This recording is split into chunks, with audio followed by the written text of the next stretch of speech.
It's Sunday sermon. Today we'll be talking about all things dating, relationships, career, finances, living your best life. So come one, come all. Tell your people, tell a friend to tell a friend. We are live, y'all. What is up? What are we talking about today, ladies and gentlemen? Hi, Alyssa. Hi, Amber. Who else? Bia. Go ahead and like and share. Hi, Monique. Hey, friend. Tell the girls. I mean, cold as it is. Girl, it is cold as hell in New York City. I got my mink on. Mink. What are we on today? Did you guys work out or did you go to church? Which one was it? None. I hope y'all did. Oh, thanks, Tess. Who worked out? Who went to church? Both. Monique, you doing better. You putting me to shame, girl. I made it to service, though. I made it to service. Welcome, ladies. Church at home, bedside Baptist. You get a half a point. You don't get a full point. You get a half a point. Okay, JL, nice. 11 a.m. workout after being up until 5. Where were you at 5 a.m.? Because nothing good happens at that hour. Where were you? Where were you at? Sorry, I have been MIA for the past 2 Sundays, y'all. You know I love to be live with y'all on Sundays, but 2 weeks ago I was at Art Basel in Miami, which was okay. And then the weekend after that, we had our annual friend holiday party. And both of those Sundays I was missing in action. So I'm really sad I missed you guys. But I was like, I am committed to coming this Sunday. So I came this Sunday to see my people. Hi, Trish Love. Hi, JL Nice. JL Nice. Let's get married. You got some. What's my bride price? Yellow fever enthusiast. That's a crazy name. If you want to get married, what's my bride price? That requires some coin. Oops. Oh no, I just invited someone to join as a guest. My bad. Ignore that. JL Nice. Where were you at? You didn't tell me yet. Okay, let's see. Hi. I love you. Oh, thanks, Alyssa. I love you. And do you have any advice for an 18-year-old wanting to begin a marketing company? Jazz Turner. Hi, sister. 18-year-old wanting to start a marketing company. The first thing that I would ask you is for proof of concept. If you're 18 years old, you probably haven't had a ton of work experience. So if I owned a company that was looking to hire someone to do marketing, I would need some sort of like book of business or some sort of proof of concept. So Alyssa, what I would ask you to do is start, honestly, you can find a food truck outside. If your friends have a business or a company, I would start creating proofs of concept. I would start building a book of business, building a portfolio. Because you are so young and probably are relatively inexperienced, I think it would be a really good idea for you to start building experiences that you can point to. And then I would also hire someone who's a little bit more senior and experienced than you to be like a co-founder or something like that. But start very small, minimum viable product, work with friends, work with peers, and that's what I would do. Hi, Jazz. Let's see. Okay, what else y'all talking about? Random. I would love to know your thought on later date. Michelle, come to the front of the classroom because I literally just filmed a video on later daters. Y'all are moving fast today. Y'all got questions today. I actually just filmed a video on later daters. There was something really interesting. I don't want to give away all the tea. Promise you'll still go like and comment, even if I tell y'all what I'm thinking about. Pinky swear? Okay, pinky swear. I filmed a video on later daters. The biggest takeaway for me was the concept of Black women, relationships, and vulnerability. So if you've watched Later Daters, or for those who haven't watched it, it's a show on Netflix produced by Michelle Obama. And it's these people who are looking to find love in their 50s, 60s, and 70s. So let's say the average age is like 65. They are looking to, there's also a relationship coach who's sort of coaching them. So they go on these dates. And there's white women that we're introduced to, 2 white women in specific, Suzanne and Pam. And Suzanne and Pam are like so fun, very gregarious. Like they go on these dates and they show up and they're funny and they're fun and they're interesting and they're their full selves. Both of them you would define as quirky. They'll talk about anything on the dates. And then there's 3 Black people on the show. There is an older woman, I forget her name, Anise, who is a baddie. And then there is this older Black woman who owns her own company. And then there's a Black man that was in the army. And all of those people, all of the Black folks have a difficult time with vulnerability. So they end up, only one of the 3 end up with someone. And they all have a very difficult time opening up on dates. So the feedback that the coach and their dates give them is, hey, you don't really feel safe. You don't really feel like home. You know, I have a hard time connecting with you. I have a hard time engaging with you. The coach literally told one of the women, like, you feel like an airport. You feel like someone where I can pass through and talk, but I don't feel settled in your spirit. I don't feel settled in your energy. And that to me was so fascinating. And I have just been thinking about, and simultaneously, I have a lot of guy friends who I'm always talking to. And they will say, like, I don't remember the last time I've been on a date, specifically on a date with, you know, they mostly date Black women, and we've just laughed or we've had like a great time.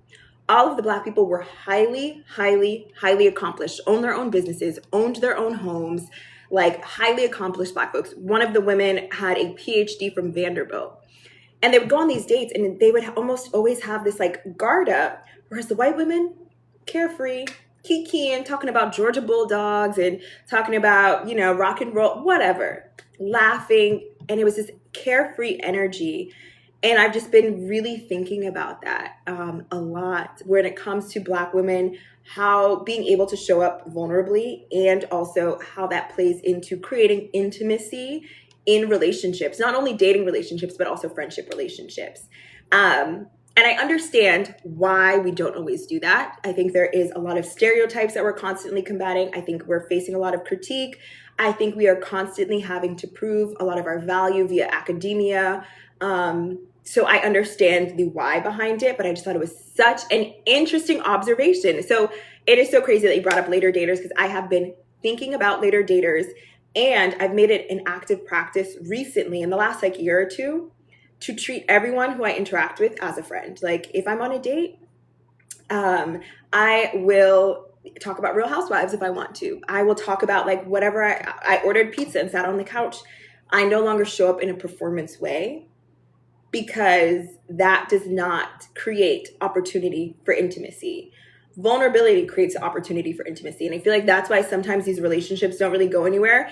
If you're out there and you be on dates and you're like, why does it go anywhere? I think there might be an opportunity for you to explore, are you vulnerable and are you allowing people to know your inner world? So anytime I'm like talking to friends or on a date or anything, I will always share something about my inner world. Like I feel tired today. I feel excited. And I'll talk to them like my friends because I think we have a really difficult time with this.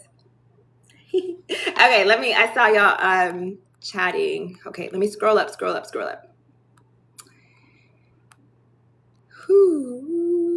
Oh, later daters. Okay, perfect. Okay. Oh, thank you for that compliment around balanced Black girl.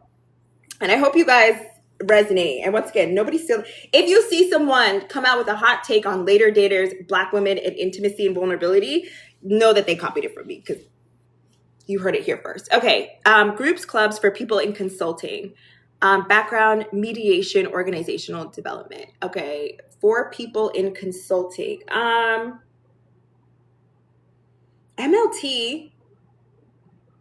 I don't, what sort of group are you looking at? Organizational development. Are you part of SHRM? So is it like HR consulting? Because when you say organizational development, mediation, that kind of sounds like HR related consulting. So that kind of sounds like SHRM might be a place for you to be a part of. Or I don't know if you've done, like Cornell has a DEI certificate that also has like an HR lens. That also might be a place for you to check out. Hi, Dash. Hi, Mister. Okay, let's see. Where did we leave off? Oh, thank you. Love my nails. Oh no, girl, we just got started. The Vic effect. How do I feel about TikTok getting banned? I actually don't think I don't think it's getting banned. I don't know, but I don't think it's getting banned. If it does get banned though, y'all better follow me on YouTube. Same handle. Lori. Who's Lori? Lori Harvey? Who, me? Thank you.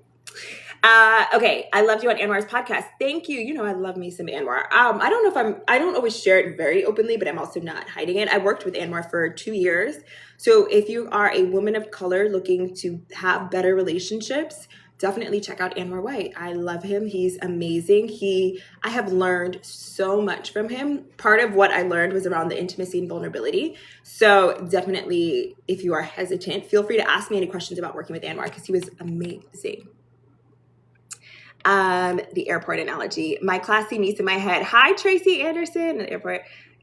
We were our emotions. So glad I caught this. Very fascinating. I feel like the reasons were obvious. Yes, I don't think, to be clear, I'm also not indicting, because I also think it's a Black woman and Black men thing. So there was a Black man who was in the army who was on Later Daters. He was in the army and he had like a level of precision about, this shirt makes me look big, y'all. Hold on. Oh, these. Let me adjust this. I don't know why I look so big right now. I just came from a bunch. Okay. Woo. That was looking a little crazy. The Black man was also in the army and he was very precise. He was very much like, the woman that he was vibing with, she was like, I might leave some clothes out now and again as I'm like getting ready to go out. And he was like, oh no, I can't do that. And they were vibing, like they went on 2 dates. He was really feeling her. And he was like, no, I like my house in order. I like the things where I like my things.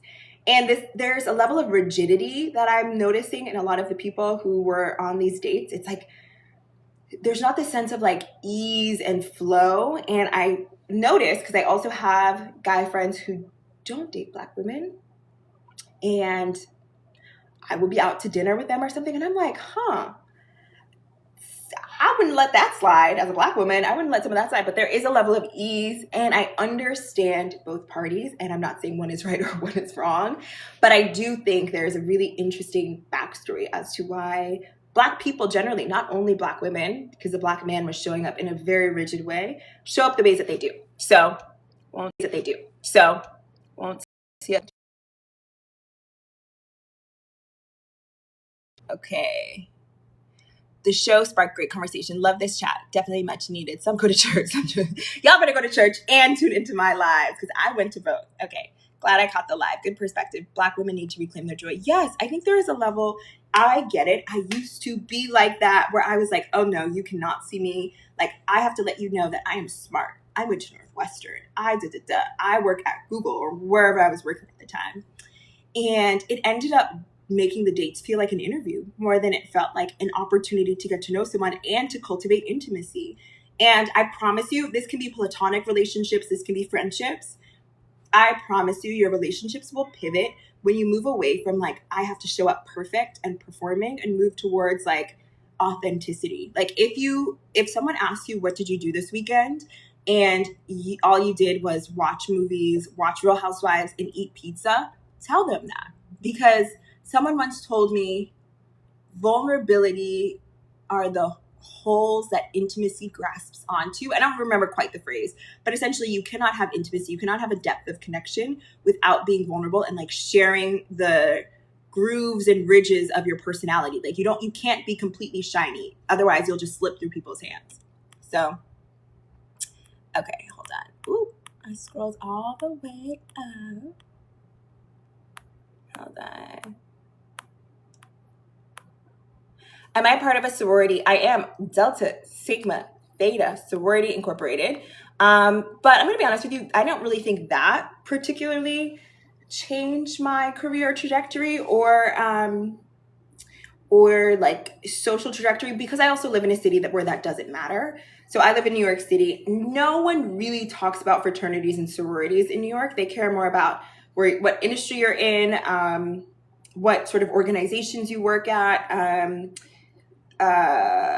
undergrad. Like they don't really, my sorority comes up 0.0001% of the time. I think it's a great thing. There's other organizations that I think, like if you're a little bit older, Jack and Jill, the Lynx, for men, the Boulay, 100 Black Men, like those organizations I think carry a little bit more weight in New York. But other than that, no one really talks about that.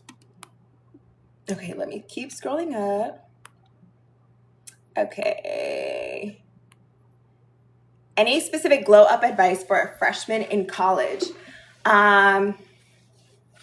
what I would tell, because I have a niece who's a sophomore or junior at FAMU, and what I always tell her is focus on, so I wouldn't focus on like glowing up per se. I would focus on academic excellence. I would focus on having this opportunity to be intellectually curious. There are so many classes in undergrad that I did not take that in retrospect, I wish I did. There was like an introduction to Buddhism. And I wish I took that class because that would have offered me an opportunity to learn new things, see new things. I also took college as an opportunity to have mostly Black friends, which is amazing. And I also needed that after my middle school and high school experience.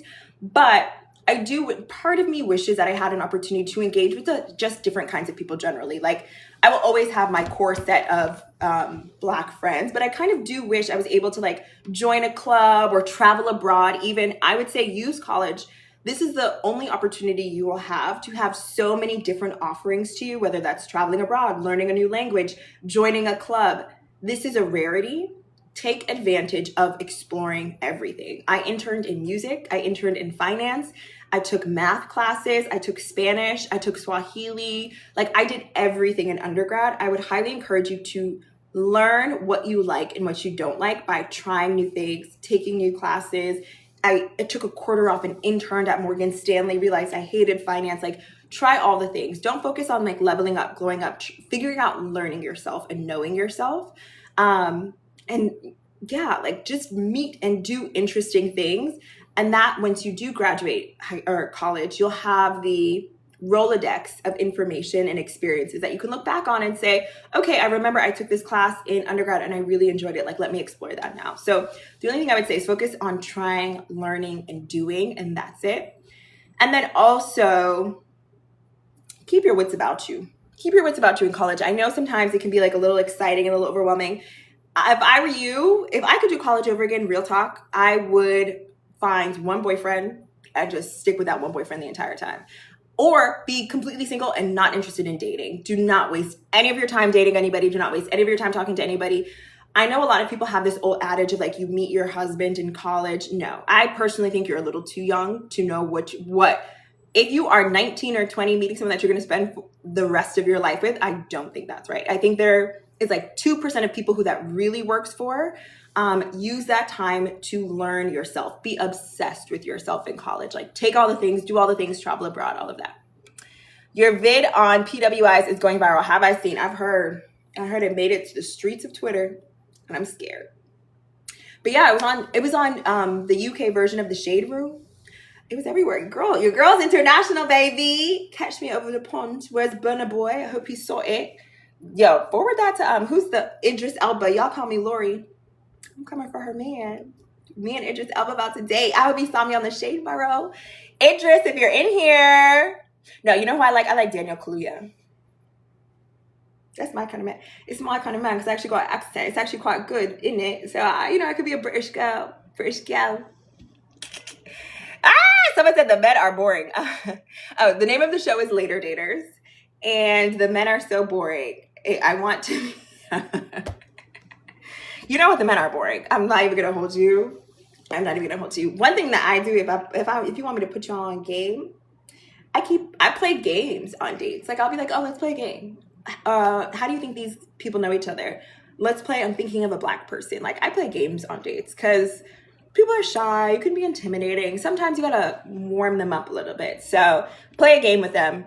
But yeah, I think honestly, generally, people are boring. Men and women are so boring generally. So a lot of people don't have range.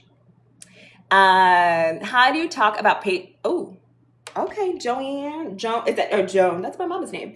How do you talk about past relationship hurt without being too open and possibly lowering your value? Oh, Joan, that's a great question. Let me repeat the question while I think about it. How do you talk about past relationship hurt without being too open and possibly lowering your value? Number one, processing it for yourself. And I also wouldn't, so let me go in order. One, make sure that you've processed it yourself. It can only be weaponized against you when you haven't processed it. There's nothing that anybody can say about any of the people in my past because, I've processed it and I've healed and I've moved on. So make sure that you've healed and moved on.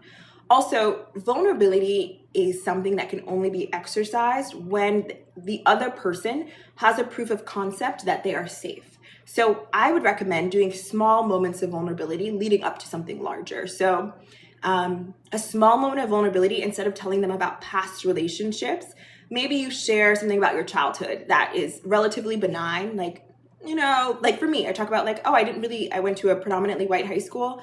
I didn't really get along with a lot of the people in my high school. I felt really isolated, really lonely. My parents were really strict. And then I see how they respond to that. And if they kind of dismiss it, that lets me know that they may not be someone who I can share deeper things with. If they share something else that is vulnerable for them, that lets me know that they're safe and that they are someone who I can maybe share something else with. So I would say, like, parse out your vulnerability in increments, see and decide how they respond to your vulnerability, and then continue to add additional vulnerability once you see how they reply. Secondly, I also think there's a way to talk about your past without like divulging too much detail.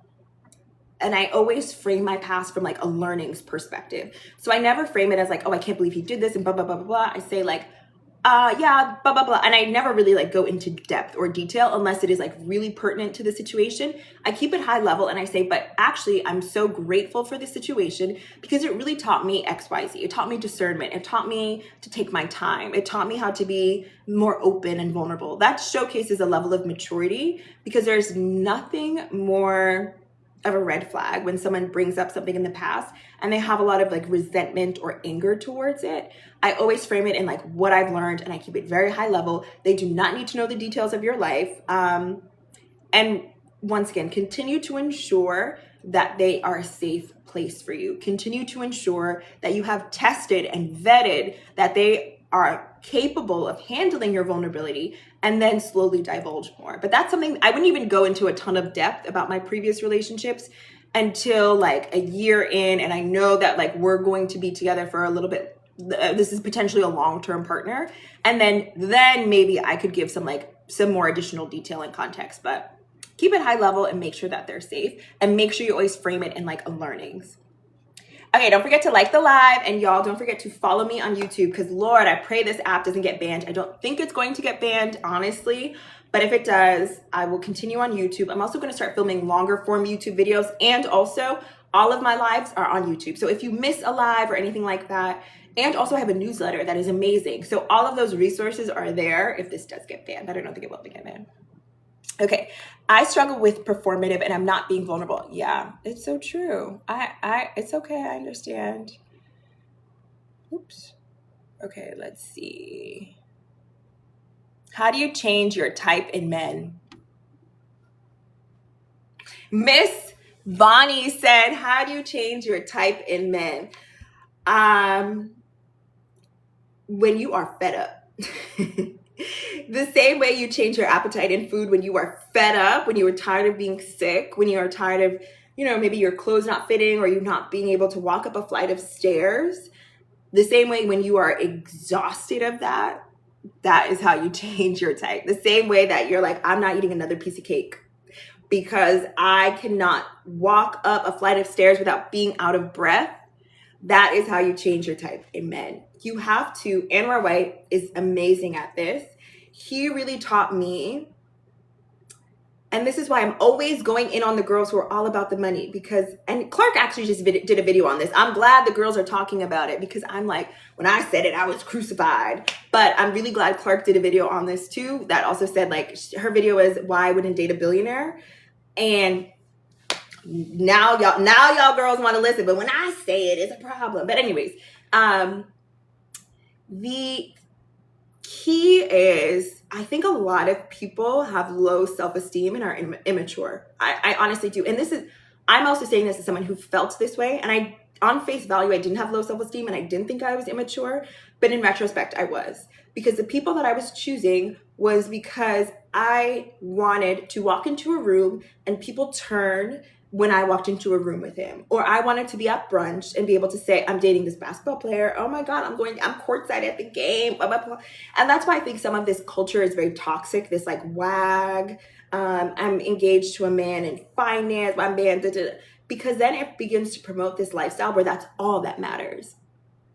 and you don't begin to prioritize other things, and you begin to weigh that so much more heavy than the things that actually matter, in long-term relationships. So I think if you are prioritizing only looks or only money, it is because you have not grown up and you actually have not been through some real stuff. Grown, mature people who are not waiting on the validation of other people, they are able to say, what is important to me is someone who is supportive, someone who is kind, someone who's a thought partner with me. Keep in mind, I will never advocate for you to date anyone who makes less money than you or anyone who you are fundamentally not attracted to. Never get it twisted. I think you should be attracted to your partner, and I also think he should, if you're in a heterosexual relationship and you're a woman, he should make more, the same, or in an ideal world for me, more than what you're making. But the crux should not be rich, and the crux should not be fine. And if you are a mature, grown, adult woman, your criteria for judging a man is on character, not on personality. Character is the climate. So, when you go to LA, the climate in LA is always warm and dry, right? That is 99% of the time, the climate in LA is warm and dry. The temperature in LA, one day could be 60 degrees, one day could be 40 degrees, one day could be 110 degrees. But overall, you're going to get 80 degrees and it's not going to be raining or snowing. So you want someone who you trust the climate of who they are, not the temperature. Temperature is constantly changing. And I think once you grow into yourself, you have a sense of self outside of what other people think about you, it becomes a lot easier to change your taste in men. Oftentimes we have a toxic, addicted to toxic, when we care a lot about what other people think of us. When we care, once again, when we go to brunch and I can say oh my God, this NBA player's on my line. Oh my God. It's not cool. It's not cute. It's not lit. I'm sorry. I don't think it's that fun. I don't think it's that interesting. If you're a pretty girl, you have dated an NBA player, it's not that cool. It's there's nothing. If you're a pretty girl, you've dated a millionaire and you've dated someone who's an NBA player, an NFL player, go into any pretty girl's DMs, he's in there. So how about a man who's really obsessed with you? How about a man who loves you? And that's why he pays your bills, not because he's cheating or something like that. So, and once you've gone through some real things being laid off or losing a parent, all things that have happened to me.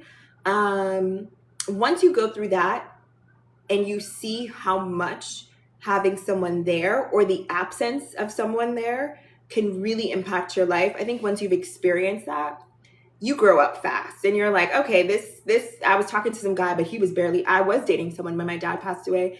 Child, that man was out in the club, same night. So and he was fine, played in the NFL, worked in finance, all the things that you think you want. And once you've had that experience, it totally changes your type.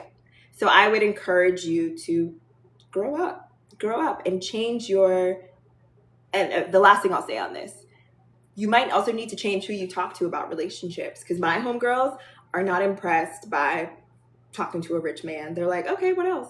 We all have, now what? So if your homegirls are like, oh, he's rich, girl, that you might need to still be friends with them, but maybe you don't talk about relationship stuff with them. You might need to change the quality and the caliber of women that you talk to about relationships, because if you start talking to women who are treated well and who have real providers and real men who are kind and loving to them, they won't be impressed by him just being fine or him just being rich. They will require more of you. And once you get friends like that, you're good to go. Okay, let's see. What's going on? I don't know. Catherine, you're so beautiful. Thanks, girl. Why I see Google commenting, showing love on your video. I'm crying, newly snorting. What video did they comment on? But y'all, Google did not lay me off. I left Google. It was the job after Google that laid me off. I appreciate you though. You better ride or die, but Google did not lay me off.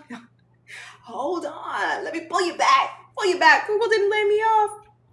But I appreciate you. Thank you. So did you find your guy? Well, found him and lost him again. Found him and lost him. That man was not my husband. So loading. And that's why I'm also, look, at the end of the day, listen to me or not, I'm not married. So I would also encourage you all who want to be married to get counsel. I'm a dater, so I can give you advice, dating advice. I cannot give you marriage advice. I cannot give you fiance advice, which is why I don't build a platform off of like dating or anything like that. I'm just older and I seek counsel in people who have been there before. But if I were y'all, start talking to some married people is the advice I would give you too. And people who are in marriages that you want to be in. Okay, let me keep reading. What's big? Child, I don't even know what we're talking about. Love Anwar. Me too. I love Anwar. Oh, Joan said I did the small gift on third date per Anwar.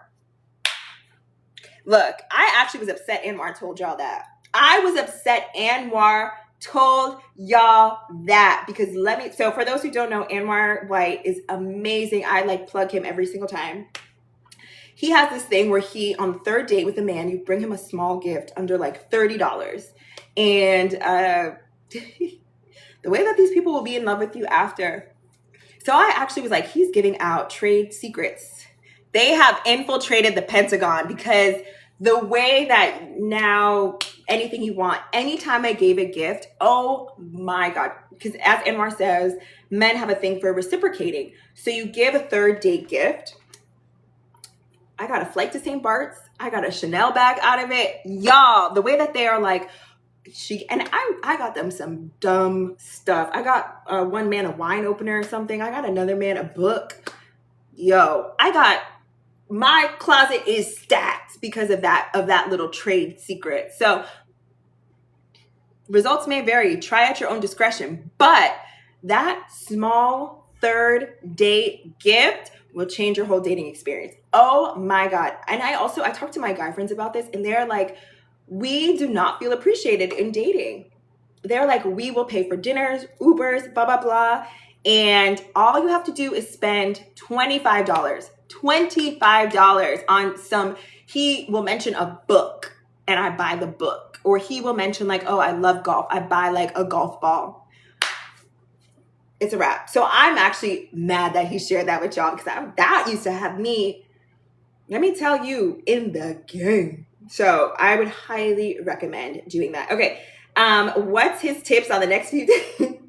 I can't sell out my man. Y'all gotta buy the course. I can't sell out my man. That's like a big one. I would say that's probably the biggest one. Everything else is more around like vulnerability and pacing and time. And the other thing, and he's shared this broadly, so I'm not sharing a trade secret, but another thing that he says is around month 2 or 3, if he, the person that you're engaging with, once again, I think this also goes for heterosexual and homosexual relationships, but if there's no commitment by month 2 or 3, never going to happen, move on. So if date 3 is the gift, around date like 7 or 8 is probably when you're depending on how quickly y'all see each other, that is probably when you're going to start having the exclusivity conversation. And if he's like, that ain't your man. So that's all the trade secrets I will give, but that small date gift, y'all better do it and let me know how it goes. Okay. So glad you're live. Thanks, Glow Up Pilates. Some ideas for gifts, small gift third dates. Yeah, I would say whatever he has mentioned on the date, give that. So I've gifted, someone really loved wine, so I gifted something that for them to collect like their wine corks in. I've gifted, someone mentioned a book that they love. I bought the book for them. I've bought I don't know if I really want to give you my trade secrets, but I'll give you a trade secret because this is family. If you're live, you're family. If he has a business, buy I used to buy like notebooks or pens or like a really nice notebook and get the business logo monogrammed on the notebook. What? They loved, because it's all of their loves. You're listening. You're taking their business seriously. Like it's their business. Their business is their baby.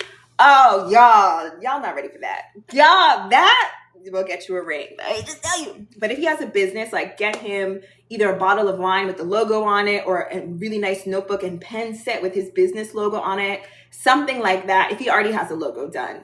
And like, I would also write like a little note, like, this is for all your brilliant ideas.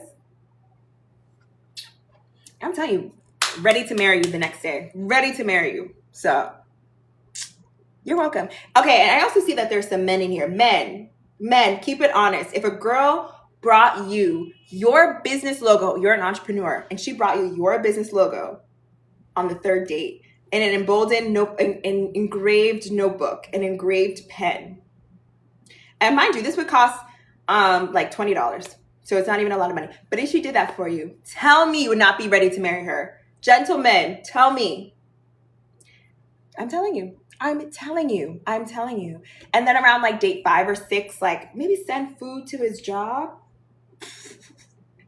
Send a little Uber Eats to his house around date 5 and say, oh, I just wanted to get you breakfast. I know you don't have time to get breakfast. Telling you. How you think I got all this stuff? Girl, I got the game, okay? Gentlemen, don't lie now. I know. And if she's cute and has good conversation, oh, it's a wrap. It is a wrap. Okay. James, he could barely. Don't make fun of my military boo. He could barely walk. I mean, not let alone 2-step. The man couldn't walk. The man had a back injury. So talk about investments. I need you need disclaimers. You need a Series 67 to talk about investments. The only thing I would say, because I am not an investment professional, I do not want to get sued, is diversify. So for all those people who work at a tech company, diversify your investments. I used to hold all of my investments just in my tech company's portfolio, diversify. And then the next thing I would encourage you to do is pull out money from $200 out of every paycheck and set up an E-Trade account and put that $200 in the S&P 500 and do that every single paycheck for the next 20 years. And you'll have some money. Those are the 2 things that I can talk to you about. Transparently, I have a financial advisor who manages that for me. I am not someone who's day trading, carry the one. I don't know nothing about that. What I do know about is go ahead and set up that E-Trade account, put $200, $500, whatever you want, a sizable amount into that investment, invest in the S&P 500, let it sit, don't touch it. I don't even have my login information. It just does it. I don't even look at it, and do that for the next few years and max out your 401k. And that's all I can tell you. Make it as and there's also an app I love called Opportune. And Opportune is a really great app. It used to be called Digit, but every couple days, it will pull out depending on how much money is in your account. So let's say you have $100 in your account, it'll pull out $10. If you have $10,000 in your account, it'll pull out $300. And it'll do that every couple days. And it will automatically save it into a separate account for you. So it helps with saving. If you're not an intuitive saver and you just want it to be automated, I have everything automated. I don't look at it. I don't touch it. It just pulls the money out and it's gone. Do that. Okay. No, the older anyone is, the more stuck in the ways they are. True. Thanks, Pers and Pause. There's something I'm trying to work on in friendships, not relationships. Yes, I think it's relevant for friendships and relationships. I think you're referring to vulnerability. I think a lot of people are friends on very surface levels, but watch how when you start introducing vulnerability and like share something you've never shared before into relationships, how much your relationships will change. Can I ask you a quick question? Which pair of VC earrings do you like the most? I like mother of pearl because these are the most durable. Malachite is so soft and scratches really easily. Malachite is that really gorgeous like green color. It scratches a lot and it's a little difficult. I had malachite and I don't even wear it anymore. So I would say either the onyx or mother of pearl. Those are the hardest stones. Not always the most like beautiful, but you can also wear them the most. So those are my favorites. Yes, a shot. Oh, I scrolled all the way to the bottom. Okay, Dash's diary, tips on healing from friendship breakups. That is a really great question. Let me come back to Dash's diary because I actually want to be thoughtful and intentional in my response because I've been through a few friendship breakups and they are really difficult to navigate. But y'all put in the chat because anytime I've been through a friendship breakup transparently, it was like slowly but surely. So by the time we actually broke up, it was kind of like, oh, okay, well, we haven't spoken on the phone in a month. So I'm kind of anticipating this to happen. So put in the chat tips on going through a friendship breakup. Because I don't know if I've ever really like suffered. I've had friendship breakups, but it's always been so long and belabored, and also nothing happened. Like, it's not like, oh, someone did something conniving. That it was just one of those things where we just became more and more distant, and then eventually we kind of stopped talking. Okay, let me scroll up, baby.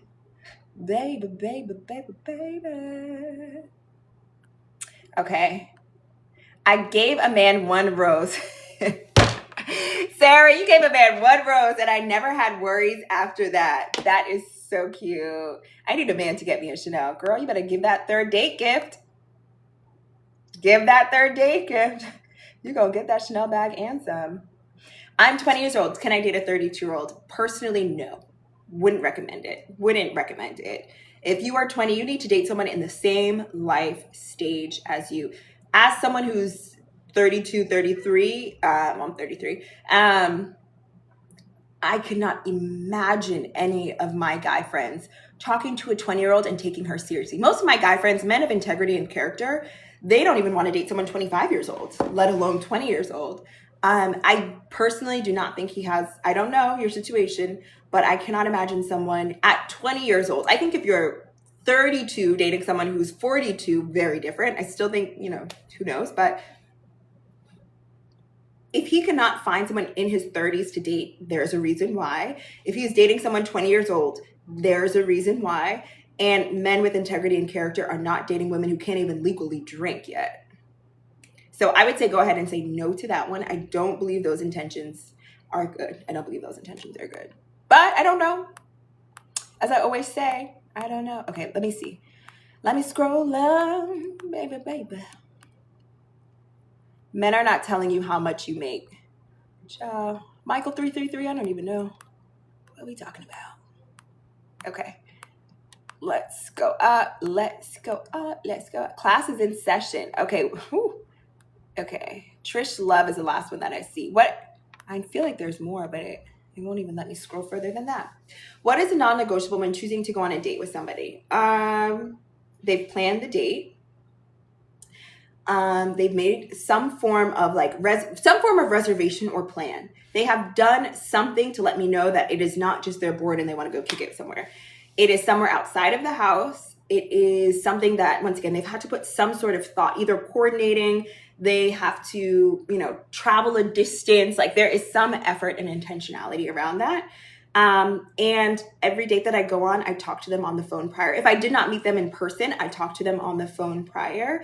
And we have some sort of rapport, something in common. We have some sort of energy and back and forth. He can keep up intellectually. He is interesting, and he is he is gainfully employed. And that's kind of it. If it's a first date, that is it. They are being intentional, thoughtful, respectful of your time, respectful of your location. Like, if you live in Harlem, he's not asking you to come to Brooklyn. He is planning something ahead of time. Honestly, it does not have to be dinner. I don't always think dinner first dates are the best, because you get there and you can't stand them, and now you're stuck at dinner with them, or you have to excuse yourself and it's awkward. But I would say go talk to them on the phone. And if you enjoy, and if you are just curious about learning a little bit more about them, that's the only thing. I think sometimes we are like, he has to do da, da, da, da, da, da, da, da. Do y'all remember on Later Daters? Hold on, because I'm about to. Do y'all remember on Later Daters? The man in the army went on the date. She was a Jamaican girl too, one of my girls. But he went out with this girl named Letitia. So for those who don't know, the man in the military who's very strict, his first date was with this beautiful Jamaican woman. And she's sitting there and he's like, oh yeah, I'm in the army. And she's like, okay. And then he goes, and I don't drink. She goes, check. And he goes, and I go to church on Sunday. And she's like, check. And then he says something else like, I own my own home. And she's like, check, check, check, check, check. And he never called her again, because he was like, it was so weird. Some of y'all have the approach of like, check, check, and people feel it, and there's no opportunity for actual connection because you're so busy like check, check, check, check, check. Are you curious about them? And then once you get to know them, of course, have your negotiables and like criteria as you're getting to know them. But sometimes up front, we're just like doing that air check, and it turns people off. And nobody wants to be on an interview, you nor him. So don't force him to be like, okay, and now tell me about how much money do you make? Okay, tell me, did it? And also, if you're really that girl, you can tell by his job how much money he makes. I know how much everybody makes in the first conversation because I know what's up. So just be cool, be calm, be easy. Sometimes I feel like we're a little too strict. So we need to be strict on certain things, but this like whole air check and like, okay, he went to this kind of school. He did this, he did that. I don't know. I don't know if that's the best approach. Be stringent on the things that you need to be stringent on. But once again, on Later Daters, that woman played herself because she was like, check, check, check. And he was like, ew, I don't want to be a check mark to somebody. I want to be a person to somebody. So treat people like they're people. Okay. Class is in session. Change with self-love and self-compassion. Yeah, ask yourself what you deserve and then only accept that. Okay. What are your tips for making friends in New York City in your late 20s? Find people who have shared values as you. Find people who are, honestly, I made a lot of my friends at work. And I understand not everyone works at an organization that has the opportunity to make friends, but I met a lot of my friends through work, usually working at like big tech companies. But shared values are the easiest way to make friends. That's things like church, things like work, things like hobbies. Boards are a really great way. So joining a junior board, volunteer organization, Lower East Side Girls Club, the Frick, Alvin Ailey, the Apollo, all of those organizations are great ways to make friends. Because even I used to volunteer at SEO. I met one of my closest friends through that because it's people who are interested in service, people who are passionate about underrepresented communities. So shared values, members only clubs. People who have enough money to join a members only club. You guys are probably doing the same sorts of things in the same sorts of industries, making around the same amount of money. So shared value opportunities. Honestly, this goes for every single thing. True change comes with you fed up. Yeah, high self-worth with low self-esteem. Extra oxtail gravy. I don't even know what that is. Do I work in finance? Girl, I did for a second. I was an asset manager. Everyone knows all the baddies are always asset managers, you know? Just kidding. But I did, and I hated it, so I didn't. A lot of things are connected to immaturity when you start doing the work. You see it. Absolutely. A lot of us are childish. And, oh, I love Anne. Hi, baby girl. And it could be high self-esteem with looks, but low self-worth. Okay. Always giving us the best advice. Men are not telling you how much you make. Michael 333, we got to get back to that because I don't know what you mean. There are qualities that a man should possess outside of money. Yeah. How does he deal with death? Amen. Climate versus temperature. Yeah, I'll be spitting on this thing. Let me tell you. I started dating for my actual type. I dated older guys. Thank you, sweet baby. Sweet baby said I started dating for my actual type. I started dating older guys for money most of my 20s and I regret it. Girl, I get it. And once again, I'm never saying date somebody poor or broke. I will never say that. But don't only for money. Okay. Talk that talk. Okay, extra oxtail gravy, you agree. How does he handle sickness? Characters, everything. There's a list. These women... Michael, why are you out here trolling these ladies? These women don't know what the hell they want. Michael, you tell us. What are these... What has been your experience? Something's given. Corinne, stability may even be boring. Yeah. A lot of my homegirls... Well, never mind. I'll get back to that. Good character is consistent. Yeah, let go of the need for thrill. That need for thrill will kill you. And the other thing is I have an accountability group chat. I have homegirls who are mature and grown on their way to getting married, in God-fearing relationships, in stable, successful, happy relationships. They will hold you accountable. Because sometimes I'll be like, oh, you're so great, but I'm just not. And they will say, you committed. And I have a list of needs. I wrote out my list of core needs. I know I want to feel cherished. I want to feel valued. I'm going to feel like my boundaries are being protected. I want to feel seen. I want to feel appreciated for who I am, not what I do. And I put that in a notes and I shared it with my closest friends who are also committed to having loving, thoughtful, intentional relationships. And anytime I deviate, let's say I like someone and I'm like, oh, I like him, but I don't know. And they'll say, remember your needs. Or anytime I'm like, oh, I'm not really feeling him. I don't know. You kind of get a friend vibe from him. They'll say, remember your needs. So you need to write down before you start dating someone, what are your core needs? Just Google core needs and write down what are your core needs and then revisit them every time you are dating somebody. Because the need for thrill will literally kill you. Literally kill you. All my homegirls and girls I deal with, high profiles men, it's not, exactly. It is really not that. Hello. How do you rediscover yourself when you've been in a dark place? That's a great question. One, give yourself a lot of compassion and give yourself a lot of grace during this time. I would also say, I think sometimes these dark periods come over when you don't have a sense of like direction or purpose or like internal motivation. I would say take some time to figure out what your authentic code is, what your purpose is, and how can you take small actions over time to get closer to that. I think sometimes when we get in like these depressive episodes or feeling like general apathy is because we don't feel a larger sense of purpose anchoring us. Once you get connected and grounded to your purpose, life becomes so much bigger than these individual emotions or moments. They become like, I'm living for a goal, for a purpose. So I would say figure out things that allow you to create a purpose-driven life. It can be religion, it can be a career, it can be community service, but figure out things that aren't just a job, aren't just a relationship, that will anchor you even when like the tides of life are throwing you left and right. Okay, my goal is to have a group of friends that think, aw, thanks, Dash. Hey, Elise. Hey, sis.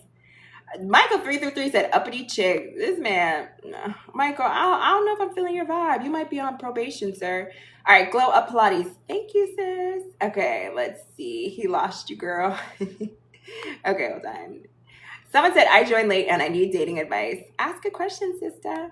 Are you doing any meetups in 2025? I am. That is, I'm going to sit and monetize and do some vision boarding and goal setting. And I'm going to think about some meetups in 2025. Okay, Nine Love said, any advice? I'm a pre-nursing student right now. I don't know. I have to be honest with you. I'm not very versed in the medical field. None of my friends are in medicine. They're mostly in business, finance, and lawyers. So I am not the best in like entrepreneurs. I'm not the best when it comes to medical. I only have one friend who's a doctor. So anyone who has like nursing, doctor, medical field, public health experience, please write in the chat and support Naya, because I will always be honest about my limitations, and that's a limitation of mine. Oh, thank you. I appreciate that. And don't forget to follow me on YouTube, y'all. Jody K. Tay. And if you're enjoying this live, don't forget to send it to people and to like it. Okay. And also all of my lives live on my YouTube. So if you missed any part of this or have to go or anything like that, they will all be there. So don't forget to follow me there. June said, I haven't been on a date in years. I'm not ugly, but I can't, I think, put myself out there. Okay, June, well, tell me what it is. I'm not ugly, but I can't put myself out there. What do you mean you can't put yourself out there? You don't like to go out? You don't like to... Tell me a little bit more about this, because I'm not following. Are you afraid to be vulnerable? Are you afraid to date? Are you afraid of men? Do you live in a city where you can't put yourself out there? Tell me a little bit about what's going on. Marriages you want to be in. I've been struggling with my faith a lot. Okay, tell me more. The reality is the older a woman gets, the more she becomes a better woman to date. Period. Vinci, are you a man? You kind of look like a man. Yes, that looks like you're wearing a suit and tie. Oh, Vinci, you've been spitting facts in here. I am 20 years old. Can I date a 32-year-old? Why? He's single. What question should I ask married couples? That's a great question, Julie. What question? If you are looking to get counsel from a married couple, I honestly think observing people who ultimately end up married, I know that's a little difficult, but the biggest blessing for me has come from observing people who I've been able to witness from the moment they met to ultimately ending in marriage. What that allows you to do is disabuse yourself of the fairy tale. I think a lot of us feel like marriage is like this, whirlwind. And some people will have that. Ooh, hold on, I have to verify my live. Okay, some people will have that. But the reality is, it is two people coming together and trying to figure out how to do life together. I have some friends who are annoyed by their husbands sometimes. I have some friends who are annoyed by their wives sometimes. I have some friends who have doubted the relationship and the partnership. I have some friends who have had to deal with family loss or someone going through a job loss. Being able to be intimately familiar with what it requires to be in a committed long-term partnership, what skills it requires to take, what experiences you can anticipate to have. Because I think a lot of people think like, oh no, like this experience is not what it's supposed to be like, therefore I have to leave. I don't think a lot of married people are always very honest about like, no, there might be a period of time where you don't love your husband or you don't like your wife or you don't, whatever. And people think it's abnormal. And it's not. Like, if you think about, you have to spend 60, 70 years with somebody. There are going to be periods. Have you ever even had a friend for that long? So there are going to be periods where it's like these friction moments happen, normalizing those. And that's what like the beautiful part of witnessing married people are. Not only, I think we're very clear on the highs. Like there are so many highs of having someone who can support you, hold you down, be a mirror, all of that. But also to normalize, like there may not be points where you love and like this person and you're still choosing to commit to them because you've chosen this person and what that looks like. And also asking people or observing how, like, what was their vetting process in choosing their spouse? Because I think a lot of people I don't think we always know the requirements it takes to be someone fun to date, someone who can be a boyfriend, and then, someone who can be a boyfriend, and then someone who can be a husband, and then someone who can be a long-term husband that can lead you or lead a household or can be a co-pilot with you, however you want it to go. You need to figure out what those qualities and characteristics are. What's a good example for a good gift? Oh, I think I gave some good gifts already. I think that was before. I shouldn't be hearing. How do you release Celeste, how do you release resentment from a long-term relationship? Okay, a little bit of a tongue twister there. It's a really, really thoughtful question. So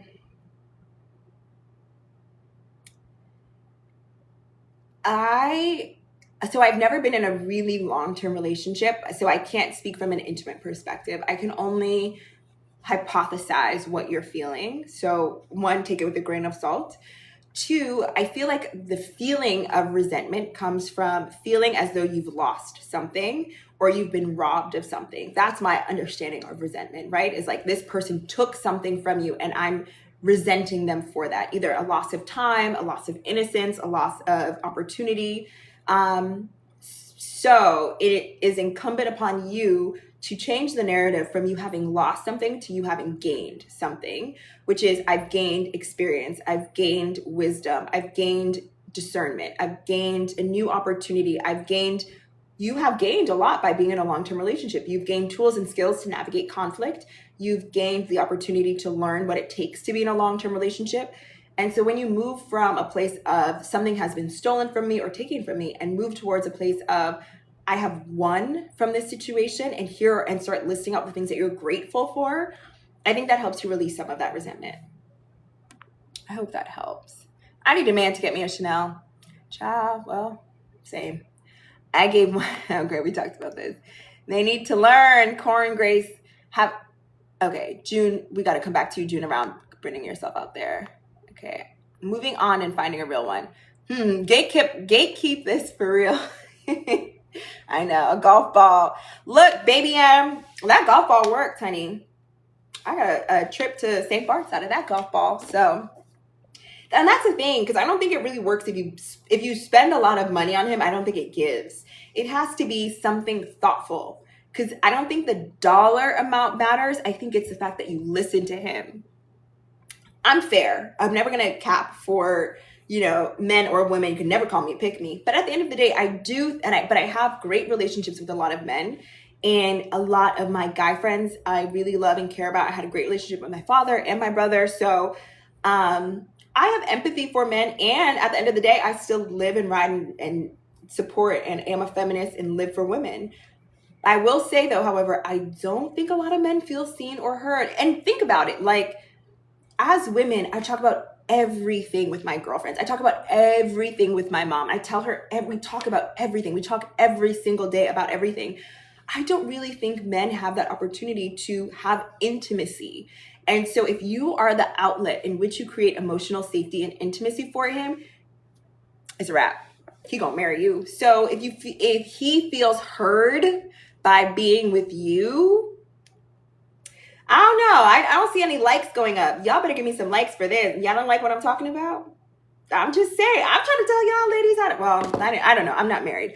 But I really do feel like if you are able to be the vulnerable safe space for him and show that you care about his inner world, like, oh, if he says, oh my God, I love anime, and you get him an anime gift, you think anybody else has ever done that?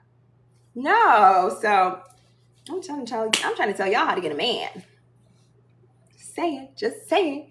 And gentlemen, if I'm wrong, if I'm lying, I'm dying. Well, I won't say that. If I'm lying, nothing. But tell me if I'm wrong. Tell me if I'm wrong. If a woman today, you said you loved anime and she got you a comic book or a notebook or tickets to an anime thing or whatever, tell me you wouldn't be impressed. If she sent a little lunch to your job and you said, oh my God, this week has been so crazy, I haven't had time to cook breakfast, and she sent you a little Uber Eats, tell me I'm lying. Tell me I'm lying. I don't know. I might be giving out too much game. Okay. User 11 says, advice for advocating for yourself without being labeled as difficult. That's really... this is a little bit of a nuanced question to ask, because I think it depends on what sort of environment you're in order for me to understand what is difficult. Because some environments, for example, if you're advocating for yourself in an investment banking environment, people really admire and respect, and the culture of the environment is the more abrasive, the more difficult, the more direct you are, the more intelligent you are perceived in certain environments. So that's why I'm hesitant to give too much context. So if you could give me more context, actually, I might be able to answer it a little bit better for you. Versus if you worked at, I don't know, maybe a nonprofit. Let's say this is a generalization, but let's say like a nonprofit where it's more of a collaborative energy, or even some of these tech companies can be a little bit more collaborative, or you worked in HR. I've worked in HR before. Where the value is not in being abrasive or individuality, it's in collaboration and communication, then you have to kind of tailor your message depending on the environment that you're in and depending on the person that you're speaking to. So if I were advocating for myself, I would understand the culture and the language that that other person or that organization speaks, lean into it, and that can help you sort of like navigate what's difficult and what's not. Because if I'm advocating for myself at an investment bank, it's going to be much more pointed, and the concept of being difficult isn't really there. If I'm advocating for myself with maybe a manager in a more collaborative environment, my approach would be much more different. I would also say when you're advocating for yourself, understand. So someone came to me the other day around advocating for themselves and asked me for some support on that. And I think we've all had this situation. So I'll use myself as an example. Let's say your manager takes your work and you were working on a deck all week, takes your deck and then presents it in a team meeting. There was a time in my career where I would be offended by something like that, right? Like I worked on this deck and then my manager goes and takes my deck and presents it to a group of senior leaders. As I've gotten more senior, I realized that that's actually the culture of organizations. A senior leader, an executive vice president, is never working on a deck. When I became a senior leader, I stopped doing decks. My coordinators and managers do decks and then present it to me and I present.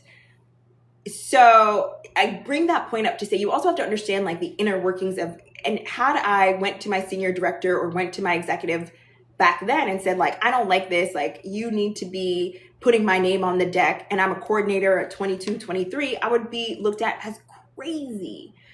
But the culture of an organization is the more senior you become, the less you touch tactical work. Your junior employees do that, and then you go and present it on behalf of the team, and it's viewed as a team win.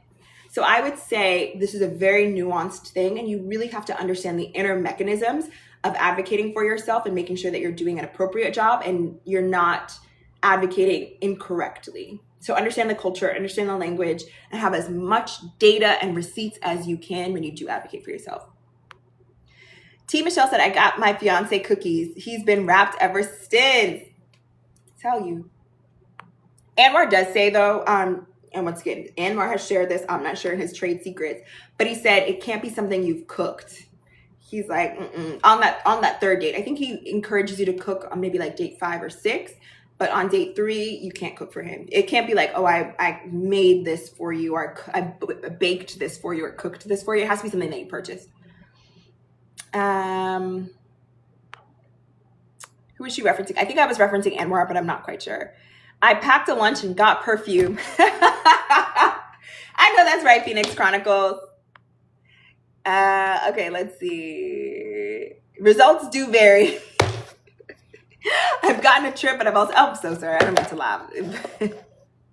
I don't, but the way that you framed it was just so, I've gotten a trip. I've also gotten ghosted. Girl, we all have, girl or guy. I'm sorry, I don't know who this person is, but we all get ghosted. You're not a baddie if you don't get ghosted, so it's okay. Hi, I'm Dana. Can someone offer a small summary? I feel like this is in alignment for me. Baby, I don't remember what we was talking about. But this live will be on YouTube. So if you missed any of it, it will be there. Okay. June, Kiki, you keep on asking the same question, baby. I need some more context. Okay. Wow. Men love being appreciated. LOL. Little gifts is for the third date. Yes. Y'all better not. As long as you don't get my man a little gift, then we're fine. Just kidding. I don't have a man. Nah, you spill it. This dress? Oh, this dress you asked? Where's it from? The same place I be shading all the time, Zara. Like I said, I've shaded on Zara dresses before, but the difference is I'm not going to a gala in a Zara dress. I always say you can wear Zara I wore this to church. You can wear this to church, something like that. But some of y'all only rely on Zara, and that's the problem. Okay, I was just looking online for something small as we just started dating.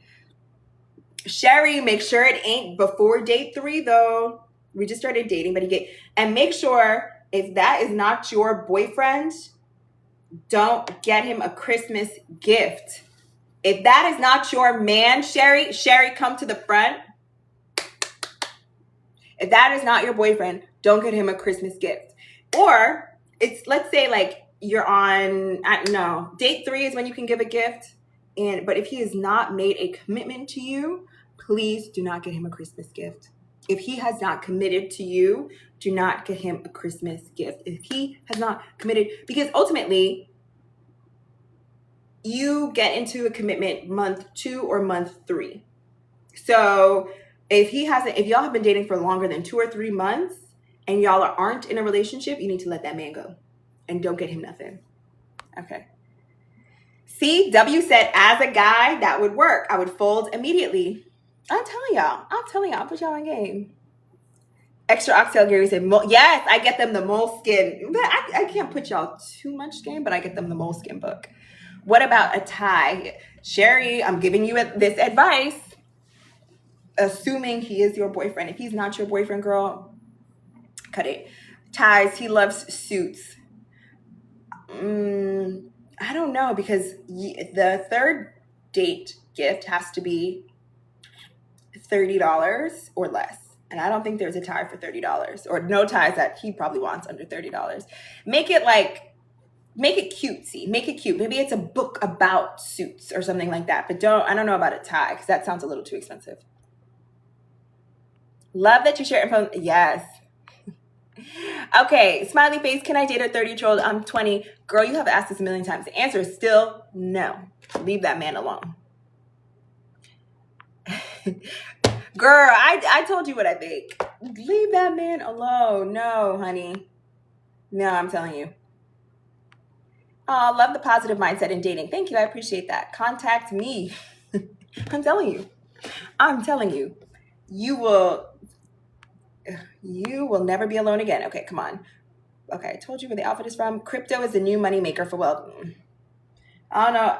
I stay out of the crypto conversation. Some people say yes, some people say no. I don't know. Okay. What's a girl? oxtail gravy is up. Extra oxtail gravy. Are you Bert? Is this my friend Bert, extra oxtail gravy? If it is, you're funny. What's a good referral bonus for you finding me a wife? I don't know, y'all. What's a good referral bonus? A Birkin bag. In the color baton, mushroom, or cray, 30. That's what I want. Okay. Diversification is great advice. Okay, great. Tips on healing. Okay, we talked about that. Tips on going through a breakup. Tips on going through a breakup. If you are going through a breakup, my friend Rosie reads, one, surround yourself with community. I think the best thing I ever do anytime I'm going through a breakup, I've been through a few, is do not sit by yourself. You need reminders that you are loved, that you are supported, and what it feels like to be loved, supported, and seen. So take time with your very close friends and spend time with them, engage with them, like go to brunch with them. Remember what it feels like to laugh, to love, like really lean in. I cannot underscore how important it is to have community in moments of feeling isolated. Please, please, please reach out to your friends, schedule time with your friends. Second thing I would encourage you to do, you are going to feel a void because oftentimes when you are dating someone, you're spending so much time with that person. And I think one of the most difficult parts of a breakup is like being on your couch on a Sunday night and you're like, normally we would have been together and like we would have been doing something. So fill your time intentionally. Try and get busy. Still feel the feelings. Don't get distracted, but still create moments of purpose and fun and opportunity, because there is nothing worse than like sitting on your couch on a Sunday night and just remembering all the good things that you had. If you know there's a trigger point, like Sunday nights were the nights that you made dinner together, go make dinner with your homegirls.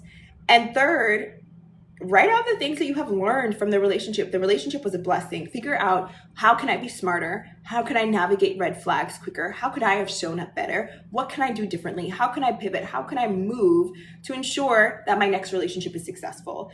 I think a lot of us have that bitterness and resentment, as I remembered, when we feel like something was stolen from us, when we feel like we didn't learn, when we feel like we were robbed. Once you begin to feel like this was an amazing learning opportunity, and as they always say, I'm sure you guys have seen this, if you knew that this relationship was one step closer to you actually meeting your husband or your long-term partner, you would be excited about this relationship ending. You'd be like, oh, thank God, I'm one person closer. So don't view it as like a loss. View it as I'm now one person closer and a skill set further ahead, an experience closer to my long-term partnership. Do I like David Yurman? I do love David Yurman. I actually don't own any David Yurman, but I do love David Yurman. Oh yeah, see, June said, Sev said, take yourself on a date, go on a friend date. So true. Oh, Lord, I just went all the way down. Clock that tea. I don't even know. What are we talking about? Hold on. Let me scroll up. Let's see. Lord, I feel like I have lost the plot. Okay. Thank you, Jamari, for my YSL label. Pin, it goes hard. Okay. Woo! Y'all were talking in here.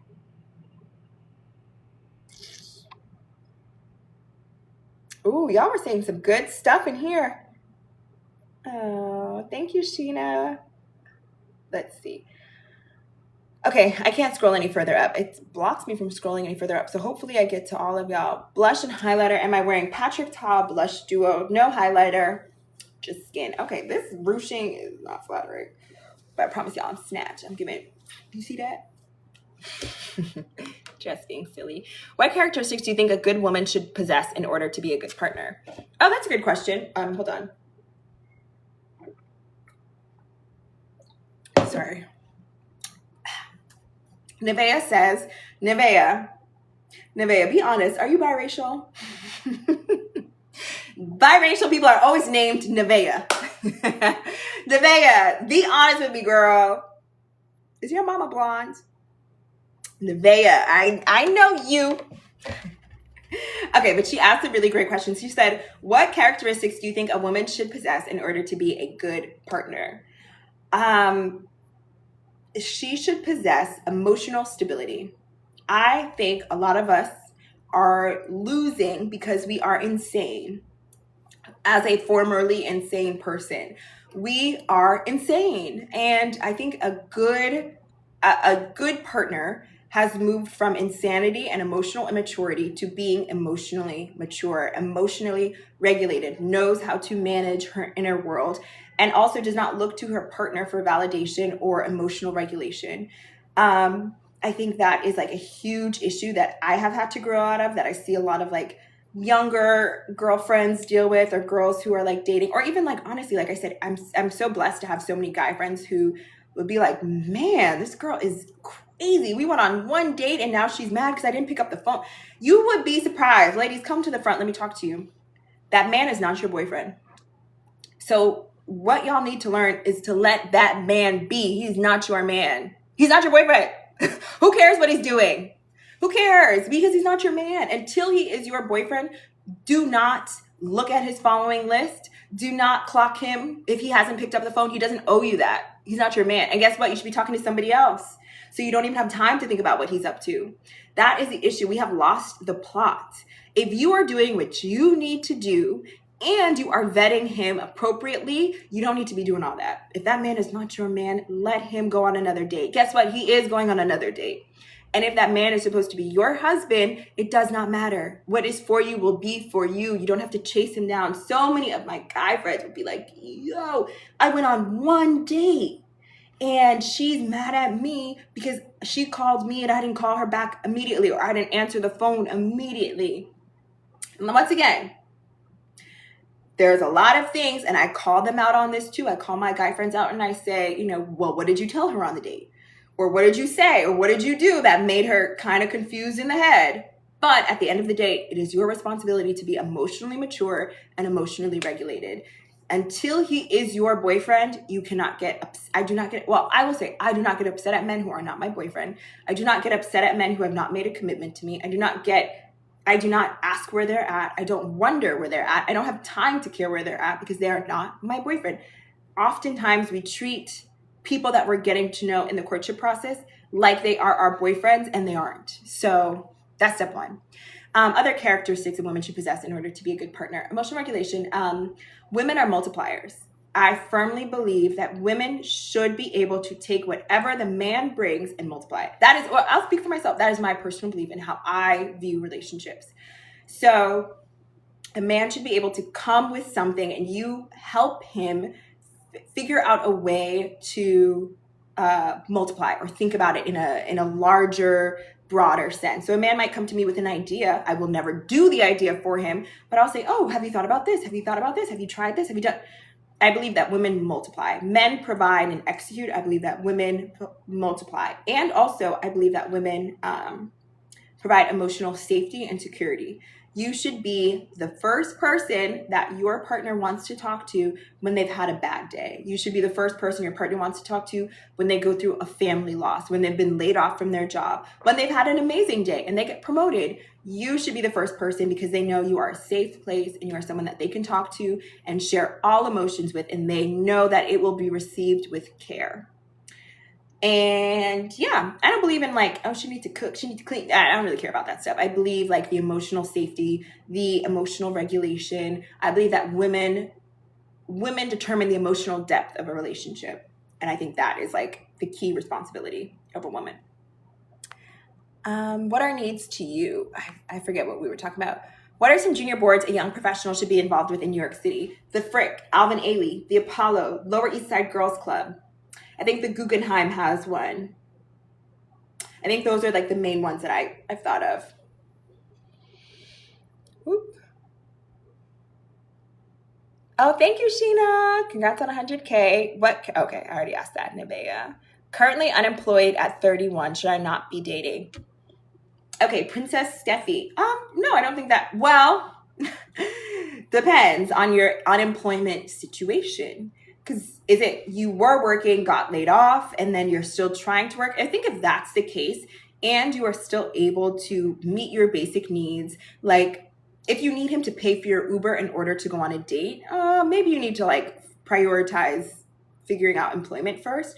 But if you have savings and you can still pay for your Uber and, have nice clothes, nice enough clothes to go on the date, I think that's fine.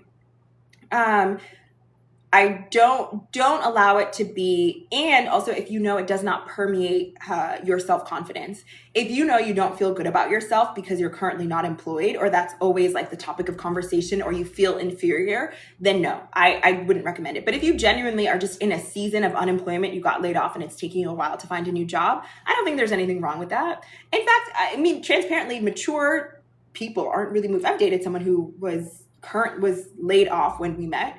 And I didn't care because he had a proven track record of being successful. He worked in private equity. The industry is crazy. He got laid off. He'll get another job. Who cares? So if you are dating mature people, but if you have never had a job and girl, you are 31, you need to focus on that job. You need to focus on that job first. So that's my advice. Hi, Naya. Oh, look at that. I love how you guys are helping. Hi, I'm thinking of changing careers at 30, beauty marketing to nonprofit communications. Any advice? M, come to the front of the class. And why are you going to a nonprofit? Tell me a little bit more. Because I used to work at a nonprofit. And albeit I loved the experience, why are you working at a nonprofit? Are you super passionate about it? I need some more details because Black people love a nonprofit. I think you're Black, yes. Black people of color generally women love a nonprofit. And unless they are paying you more, I don't know. Talk to me about it. Talk to me a little bit, please. Any tips on dating while feeling physically insecure? I wouldn't do it. If you don't feel secure in how you show up, dating is such a test of emotional regulation, such a test of self-esteem, and such a test of self-confidence. If you are not secure in that, it is going to eat you up. I don't believe in dating if you don't feel good about yourself, because I get ghosted. All of us have gotten ghosted, or maybe it's just me. I don't know. Whatever. I've been ghosted before. If I did not feel confident about not only how I looked, but who I was as a person, how I showed up, it would be debilitating. I would be like, oh my God, I'm not pretty enough. I'm not smart enough. I'm not this. I don't feel that way about myself. So on these dates, if it happens, I'm like, it just wasn't a fit. I don't have to think about it. It's not a ding on him. It's not a ding on me. It just isn't. It just is. But if you don't have that self-confidence, anytime someone makes a slight towards you, you are going to internalize it and take it very personally. So I do not advocate for dating while feeling physically insecure. You need to get that together, and you need to figure out why you feel insecure, and you need to work on that. Honestly, therapy, journaling, meditation, sort of undoing or unworking, but you got to get through that, because dating is something that I think you don't have to be fully healed, but you have to have a sense of self, because it can be very difficult. Hello, how can I join the box to explain my situation? Wendy, I'm not quite sure what you mean. If you're willing, what is my human design type? Hi, home with Kemi. I forget. Is human design the numbers? I think I'm an 8. Or I don't know. There's so many. There's like or a generator. I need to take it again. I think like a manifesting generator. Does that sound right? I don't know. Yes. Just ask Lace. That's a great question. How they handle conflicts where they need to compromise is my favorite question. Can you please start a Discord? I need to. Okay, I will. I'll work on y'all. Ooh, ciao. Okay, let's see. I just scrolled all the way to the bottom. Okay, let's see. I'm an Enneagram 8. What do you recommend to become more eloquent? I would recommend reading books. I get this question every time in live. Reading books. I think many of us do not read. We listen to audiobooks. You need to read a book. It helps with sentence structure and elocution.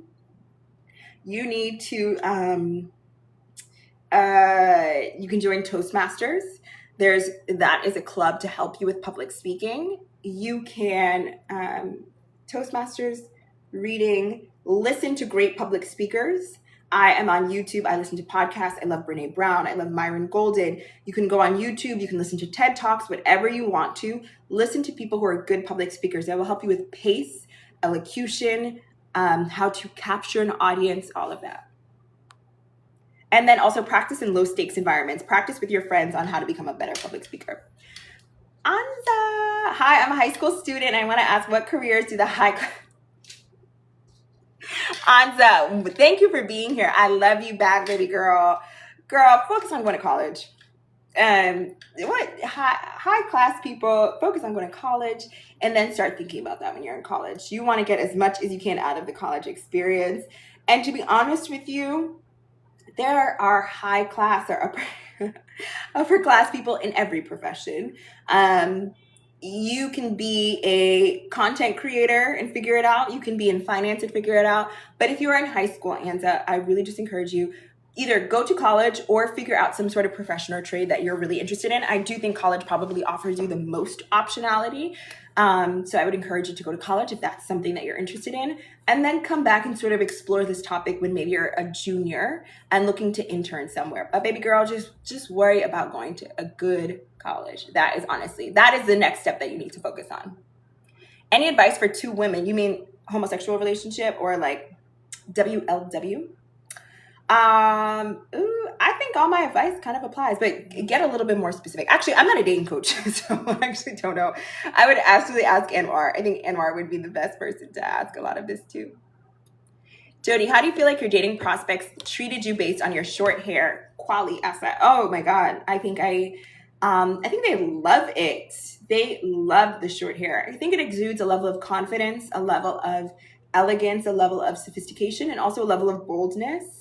Having short hair. I when I cut my hair was fully prepared for no one to ever call me attractive ever again. I didn't care. I was in a point where I had such a sense of self that I really didn't care if I never went on another date, if no one ever liked it. I just didn't care about it. And I think men can kind of pick that up, and I think they really appreciate it. They love it. Honestly, I get 20 times more attention I did. And that was not even my intention, but I get 20 times more attention with short hair than I do with long hair. Easy. Okay, how long have I been in this thing? An hour and a half, child. Okay, I'll give it a couple more. Happy Sunday. What's the best approach to manifesting goals and vision boarding for life? Hi, Prime. I would recommend, there's actually this podcast that I love. Shoot, what is it? It's by Lacey Phillips. I forget. It's like Manifest or something. Look up Lacey Phillips. It's her podcast. Why can't I remember this? Why can't I remember that dang podcast name? Anyways, look up Lacey Phillips.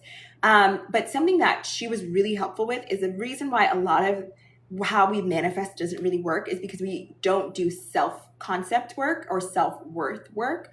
So I would encourage you to not only think about like manifesting goals, but also ensuring that your self-confidence and self-worth is at the level of the goals that you're trying to have. Because a lot of us are like, oh, I want to be rich and I want to be married and I want to have the but we don't actually feel deserving of those things. And therefore we do small things that actually sabotage that. So listen to the podcast by Lacey Phillips. She helps you do like I would encourage shadow work. She talks you through that. She talks about expanders, which is people who are doing things that you want to do. Let's say they're entrepreneurs or millionaires or content creators, and they also remind you of yourself. So that allows your brain to know that it is possible for you. So I would say making sure that you're doing like some of that background work. I think manifestation can kind of sometimes be a little like frou-frou and a little on the surface. A lot of it requires you feeling deserving of the things that you want. But I definitely think, and then I also have a video on, go ahead and I actually have a video on my page that talks about this, around how to write goals, how to vision board, how to think about what your intention should be, thinking about how you want it to feel. All of those things are actually on a video. I have a glow up series, like Let's Glow Up Together series, and I have a video that just came out that talks about that. Okay. Let's see. Sometimes I feel like you settle a little more when you're unemployed. I would agree. I think not all the time. I think once again, if unemployment is just like a bump in the road versus a constant for you, I think that is very different.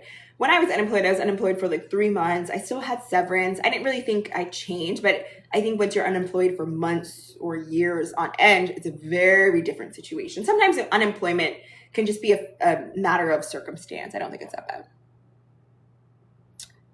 bad. Okay.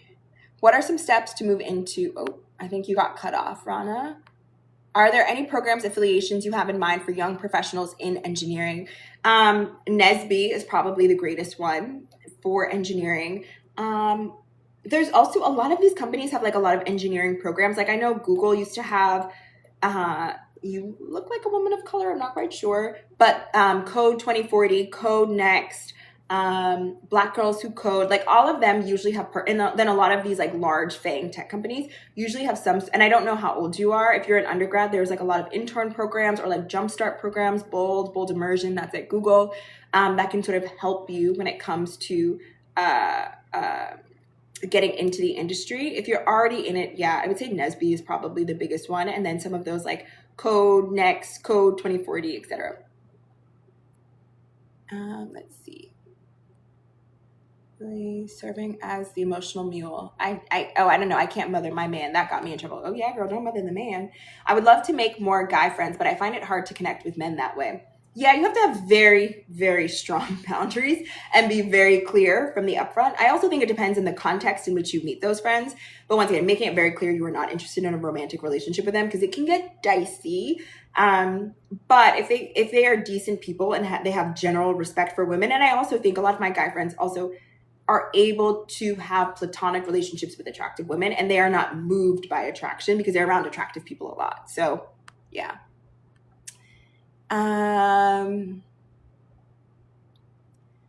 Does this apply to bisexual women? I think so. I don't know. You tell me.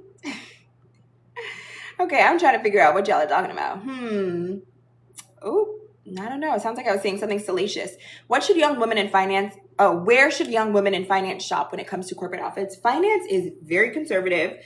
I would say it's definitely like a Banana Republic, J. Crew sort of vibe, like that sort of aesthetic where it is black, blues, whites, and grays. It's white button-ups, it's slacks.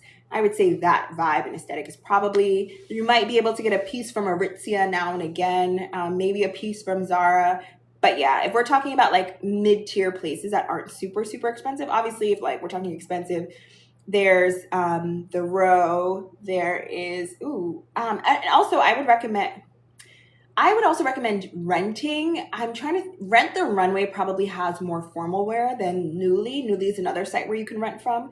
But if you are someone, I don't like spending a lot of my money on work clothes. And if that is you, you can actually rent clothes monthly. And some of these sites like by rotation, Rent the Runway, Nuuly, Rent the Runway, you can actually rent clothes for the month and like you can swap out, and they have some cute pieces. I have not worked in a super formal corporate environment in a long time, so I'm kind of out the loop on like where the places are, but you know, it's going to be the Banana Republic, Aritzia, J. Crew, the Row, what other places? Yeah, I haven't had to shop formal wear in a minute, so that's it. I've been with my husband since I was 15. I had to grow out of that. Ooh, maturity after turning 30. Yes. Y'all be putting y'all eggs in one's basket. Oh, Lord, I don't even know what I missed. Okay, let's see. Get another man on your roster and block millionaire. Oh, y'all were kikiing and chatting. I missed a whole bunch. Use this to... Oh, hold on. Jody, explore your mindset. Jody, I'm ghosted by the perfect, good-looking million... Hi, explore your minds. I'm ghosted by the perfect, good-looking, millionaire and charismatic funny. What should I do? I'm so curious why you use the word perfect and then you just name a litany of things that he did to you. He's not perfect. He ghosted you. And he's clearly not a good person if he ghosted you. Well, okay, here's what I'll say. Sorry. Let me not get ahead of myself. Sometimes we pedestalize these men in a way that we don't pedestalize ourselves. You are viewing him here, and that is why you're activated by the fact that you guys are no longer talking. You are viewing him as something higher than yourself. He is simply, and the next thing I'll add is, everyone is a mirror for you. Every experience and every person that you encounter is simply a mirror reflection of you. And so what this experience, I think, is trying to tell you is that you place a lot of validation on someone. And I can guarantee you, explore your mind, y'all didn't go on that many dates. I don't think y'all were dating for 6, 7, 8, 9, 10 months, a year, and then he ghosted you. You, and I say this with love, you got attention and a little bit of courtship from someone who you pedestalize more than you, who you value more than you value yourself, is what I'm saying.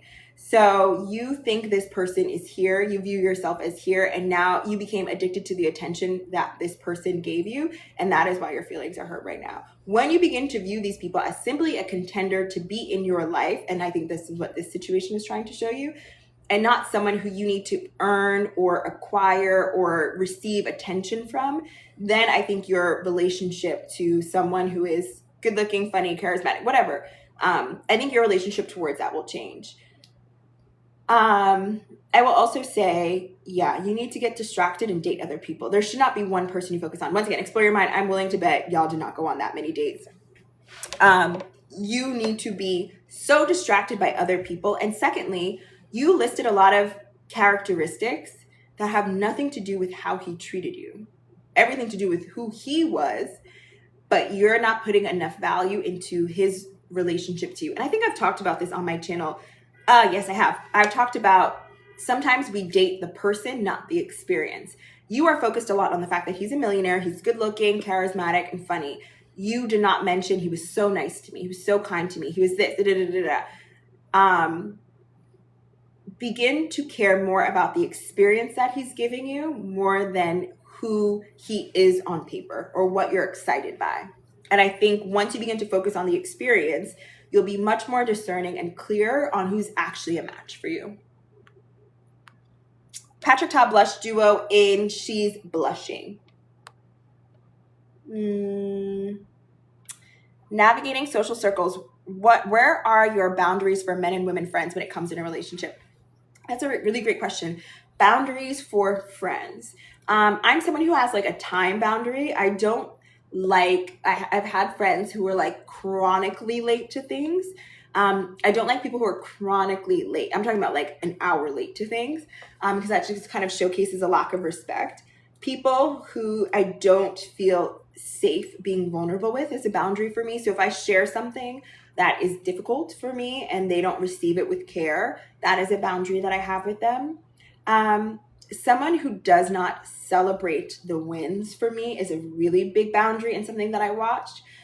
Someone who, like, when the high moments of my life are nowhere to be found, I don't like that, and I keep a very vigilant eye on that. A personal, I wouldn't say boundary, but something that's really important for me is people who make me a better person. People who are kinder than me, who are more intelligent, who are more successful, who are more thoughtful, who are richer than me. People who are able to, by osmosis, by simply being around them, I am a better person. That is a huge, huge, huge thing for me. Someone who has duality. I think sometimes when you're younger, sometimes you choose friends based off of, okay, this person is fun, or this person, we're proximate to each other, or we like to do the same things. But a person who is able to feed different parts of my core needs and my soul, not just like, oh, I enjoy going out with them, but I like who they are as a person. I believe they have integrity, and they're not a friend of circumstance, they're a friend of character, is important to me. I know I'm way behind in these comments. And the thing is, these comments disappear, so I don't even see them anymore. So sorry, babe. Jade, sorry, that was explore your mind again. Okay, all right. Q's, my bestie has been single for 4 years. Dating apps didn't work. How can I support and help her? Amanda, are you asking for your friend or are you asking for you? And you said my friend is. If so, you are a very sweet friend. The only thing that you can do is hold a mirror to her if you know that there's something that is preventing her from being in a relationship. And I don't mean physically. Don't be like, damn girl, you're ugly. But be like, oh, I noticed that you don't always have the best emotional regulation. If she's a sort of friend that you can share this with, the only thing that you can do is hold a mirror to her or set her up on a date. Those are the only things you can do. Other than that, there's nothing really you can do. This is her own journey and she has to take ownership of it. The only thing that my friends can do is hold space for me when I am talking about, and Amanda, if you're in a relationship, hold space for her while she's talking about the difficulties of navigating being single and navigating dating. Be empathetic towards that. Set her up on dates, and once again, hold a mirror to any areas of opportunity that she may have. Okay, Sherry, I refuse to spend my formative years mourning a man. Amen.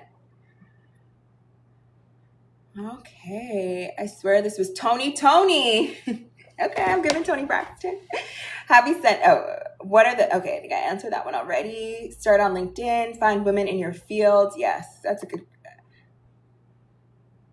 I'm not in a season of community. I'm a season of isolation and struggling through it.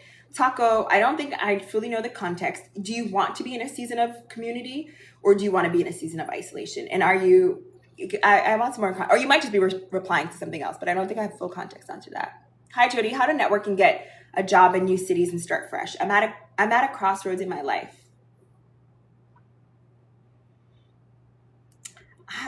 I need a little bit more context on this too, Benid, Estrella. How to network and get a job in new cities and start fresh. I'm curious, what are you running from? Like, why are you trying to start all over? Because whatever you're running from is going to follow you to the next city. I hope you know. I mean, I can give you like surface advice, right? Like, you can join some junior boards, you can get some hobbies, you can start on LinkedIn, you can get a job, blah, blah, blah.